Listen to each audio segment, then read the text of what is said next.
Te loote kohti, kus inimene saab töötada, rakendada oma elu eesmärki ja annet ja neile anda võimaluse teenida küllust oma ellu, oma perele.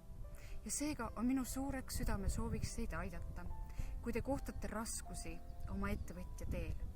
Kui teil miski ei arene, ei edene või teil on raskused oma ettevõtte tootmishoone või tootmismajaga või kohvikuga, te vajate uusi ideid, inspiratsiooni või te olete jäänud kuskil jänni. Mina saan vaadata, mis seal tegelikult toimub, mida inglid teha saavad, eemaldada takistused, negatiivsed olevused või jumal teab äkki ka mõned needused, kurjad silmad. Aga see ei ole eesmärk omaette. Minu suurimaks sooviks on teid aidata, inspireerida, et te saaksite jääda oma valitud rajale, et raskused teid ei murraks, et te saaksite olla heaks juhiks oma ettevõtja teel, heaks juhiks kõigile töötajatele ja teie toodang oleks imeline, mis rikastaks maailma.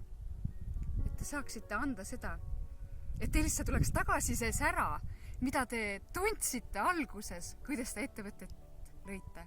Et stress teid maha ei murraks, et mured teid maad ligi ei suruks. Et te saaksite nii käia ja teha oma unistust, seda imelist ettevõtet.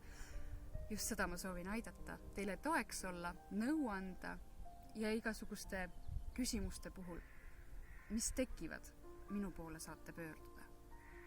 Ma tean, et ma saan teid aidata, sest oma 11-aastase ingliteraapia praktika jooksul olen ma aidanud väga palju ettevõtjaid. Ja neil läheb väga hästi. Kohtumiseni, kuulmiseni, kirjutamiseni.